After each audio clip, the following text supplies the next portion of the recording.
KL Rahul 90, Gill century, Washington Sundar century, Ravinder Jadeja century. కానీ దీనికంటే important ఈ నలుగురు కలిపి 856 బాల్స్ ఆడి ఈ 4th టెస్ట్ మ్యాచ్ని డ్రా చేశారు. కానీ చాలా ఇంట్రెస్టింగ్ థింగ్ జరిగింది లాస్ట్ హాఫ్ అన్ అవర్లో. ప్లేయర్ ఆఫ్ ద మ్యాచ్ వచ్చిండొచ్చు బెన్ స్టోక్స్కి, కానీ జడేజాతో జరిగిన కాన్వర్జేషన్ మాత్రము ఎవ్వరికీ నచ్చలేదు. మీకు తెలుసా ఏం జరిగిందో?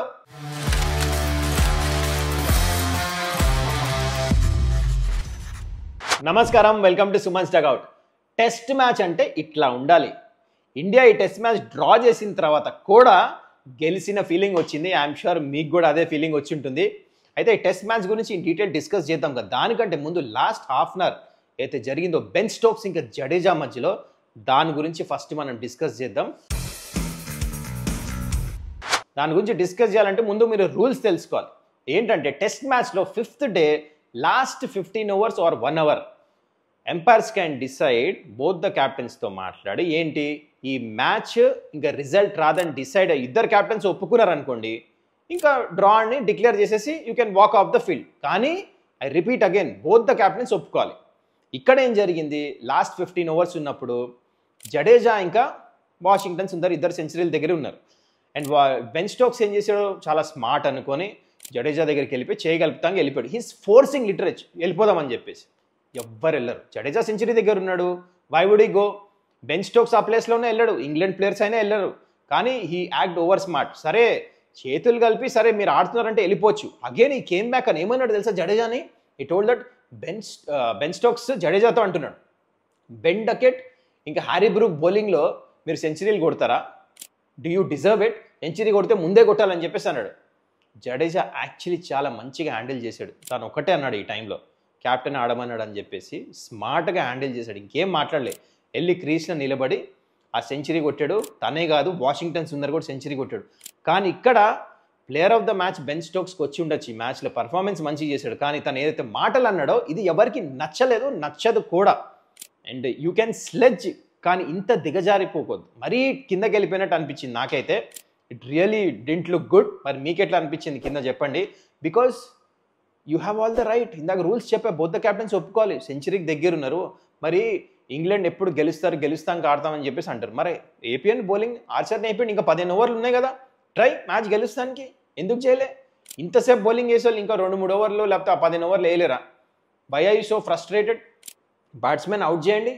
అది కుదరలే, కానీ మాటలాడి ఫ్రస్ట్రేట్ చేస్తానికి వెళ్ళారు. జడేజానే ఒప్పుకోలే. చాలా తెలివిగా ఆడాడు. ఇన్నింగే కాదు, లాస్ట్లో ఆ సిచ్యువేషన్ని కూడా చాలా మంచిగా డీల్ చేశాడు. మరి దీని గురించి మీ ఒపీనియన్ ఏంటి కింద కమెంట్ అయితే చేయండి. ఎనీవేస్, ఇప్పుడు మ్యాచ్ గురించి మనం మాట్లాడదాం ఇన్ డీటెయిల్. యాక్చువల్లీ మ్యాచ్ ఎట్లా జరిగింది, ఇంగ్లాండ్ గేమ్ ప్లాన్స్ని ఇండియా ఎట్లా ఎదుర్కొన్నారు, చాలా స్మార్ట్గా బ్యాటింగ్ చేశారు. ఈ 5th డే గురించి మాట్లాడదాం. కానీ దానికంటే ముందు ఈ ఛానల్ ఇంకా సబ్స్క్రైబ్ చేసుకోకపోతే చేసుకోవాలి కదా. ప్రతిరోజు 8 AM కల్లా మీ ముందు ఇలాంటి ఇంట్రెస్టింగ్ వీడియోస్ రాబోతున్నాయి. మరి ఇంకెందుకు ఆలస్యం, ఆ సబ్స్క్రైబ్ బటన్ అయితే నొక్కేసేయండి. చలో, now let's get in to the match.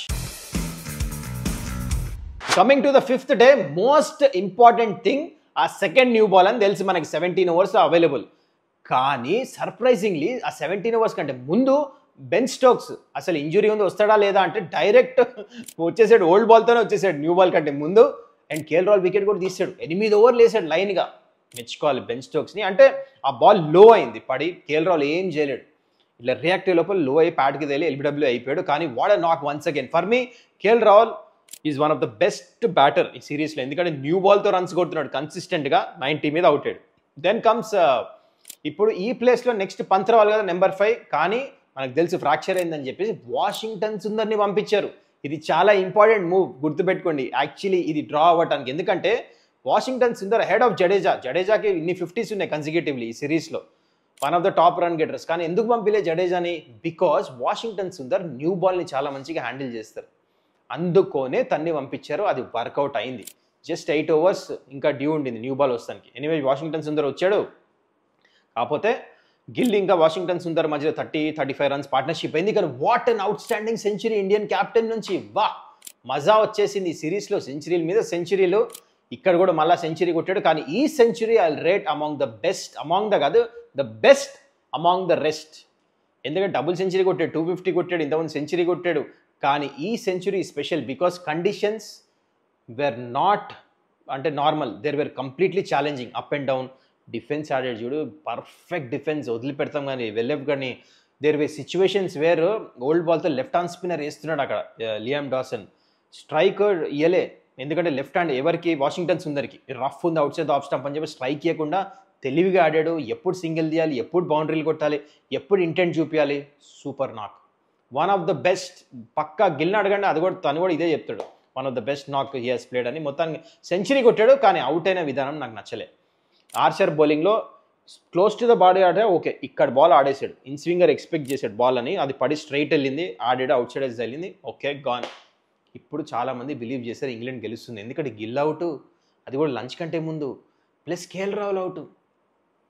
దాని తర్వాత పంత్ వస్తాడా బ్యాటింగ్కి అని చెప్పారు, కానీ ఎట్లా ఆడతాడో ఎవరికి తెలియదు. సో ఇద్దరు జడేజా అండ్ వీళ్ళు వచ్చారు, ఐ మీన్ వాషింగ్టన్ సుందర్, ఇద్దరు బ్యాటింగ్ చేస్తున్నారు. ఇక్కడ చాలా పెద్ద ఇది జరిగింది చూడండి. ఫస్ట్ బాల్ ఆర్చర్ బౌలింగ్లో క్యాచ్ కరెక్ట్గా ఇక్కడ పైకి వచ్చింది, వదిలేశాడు జో రూట్. ఇది చాలా పెద్ద డిఫరెన్స్, 3 క్యాచ్లు వదిలేరు ఈ ఇన్నింగ్లో. అదే actually that has come back haunting them. ఇంగ్లాండ్కి 3 క్యాచ్లు వదులుతారా. అండ్ కానీ this catch was the most important. Jadeja first ball ఇట్లా తగలంగానే స్లిప్లో జో రూట్ మంచి ఫీల్డర్ వదిలేశాడు క్యాచ్, అక్కడ ఫరక్ పడింది, కథం, no looking back.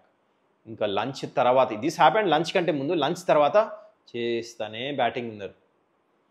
First wicket partnership 180+ వస్తే ఈ పార్ట్నర్షిప్ 200 రన్స్ పార్ట్నర్షిప్ వచ్చింది.